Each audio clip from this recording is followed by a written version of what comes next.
Welcome to the College Investor Audio Show, where we talk about the biggest issues impacting millennial money, from student loan debt to side hustles to building wealth. We will show you how to get out of debt so that you can build real wealth for the future.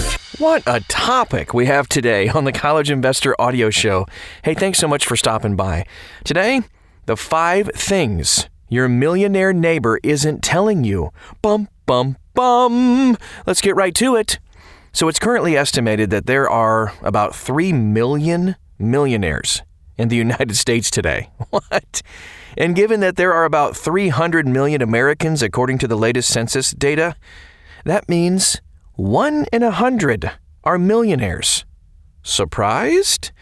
So even more startling is that means that you probably know someone who is a millionaire, and you probably live within a stone's throw of other millionaires that you don't know. The truth is that a lot of millionaires have very specific habits, traits that make them successful. One of the most interesting aspects of my Better Know a Young Millionaire Investor series is what makes some of these millionaires tick. So beyond the inspirational, here are 5 fundamental habits that your millionaire neighbor has, but probably isn't telling you. 1. Start young and don't mess up. Many millionaires start young. It's so much easier to start young rather than older. You just have more time. It's simple math. Plus, the younger you start, the longer you have to see your money compound over time. Just think about what Dave Ramsey said last month.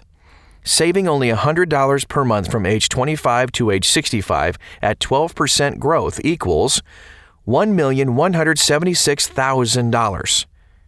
Everyone should retire a millionaire. He got into a lot of hot water for this quote, but think about it. If you start at 25, you have 10 more years than starting at 35. You can debate the rate of return all you want, but younger is always better than older. However, part 2 is to not mess up.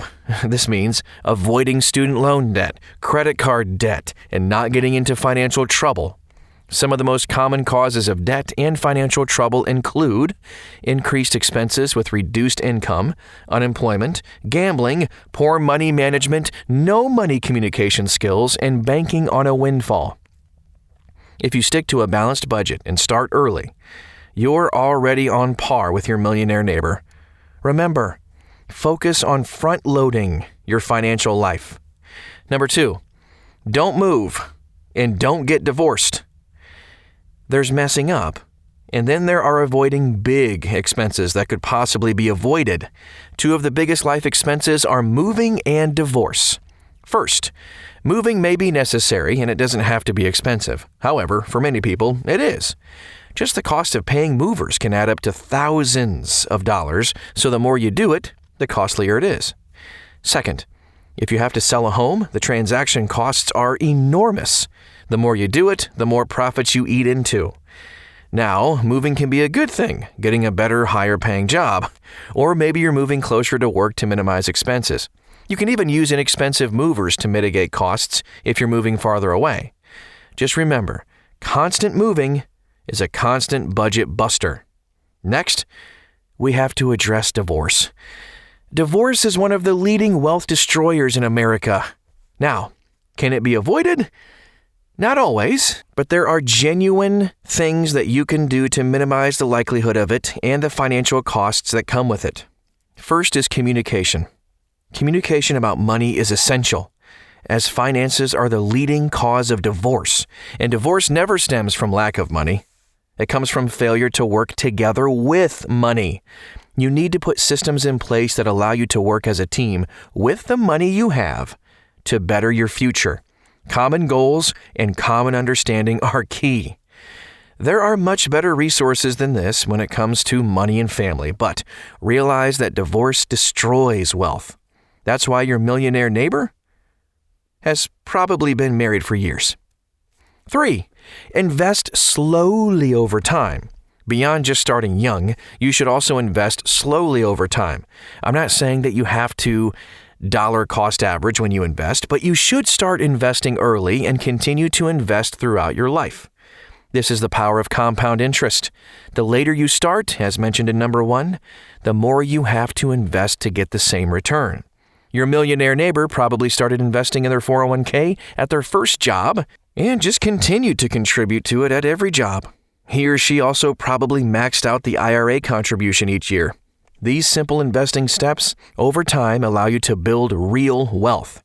For most Americans, their wealth is in the homes, which they paid off over time, or in their retirement accounts, which they built up slowly over time.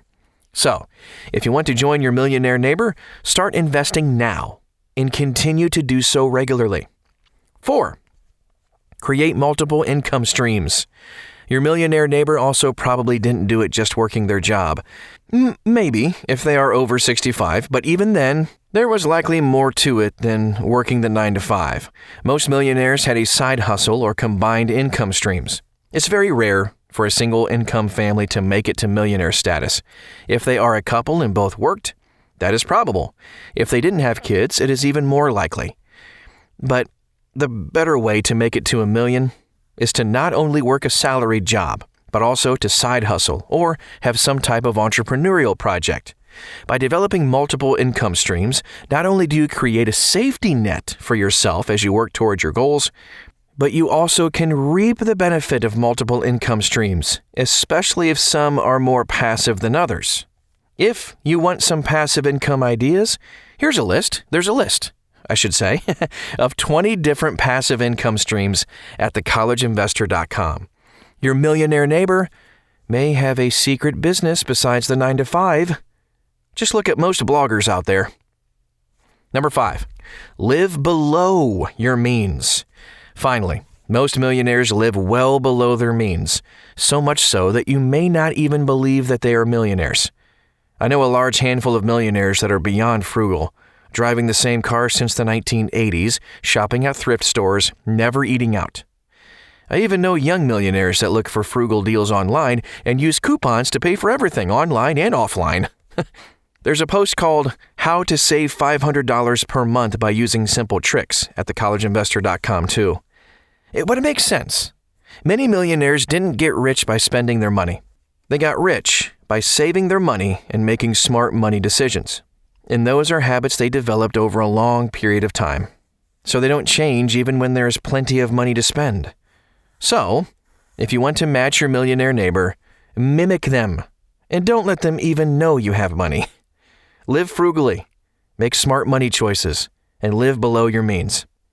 You'll get the joy of being a millionaire without the hassles of maintaining an exuberant lifestyle. Well, I hope that did 2 things for you. I hope that gave you foundational things, practical things you can do, but also inspiration too. We all can retire millionaires. Use those 5 steps and you can too. So thankful that you stopped by today to the College Investor Audio Show. Always check out thecollegeinvestor.com. Tons of ideas, resources, and links. And reviews, too, to all kinds of different products to help you save. Again, it's thecollegeinvestor.com. Thanks again. We'll talk to you again soon.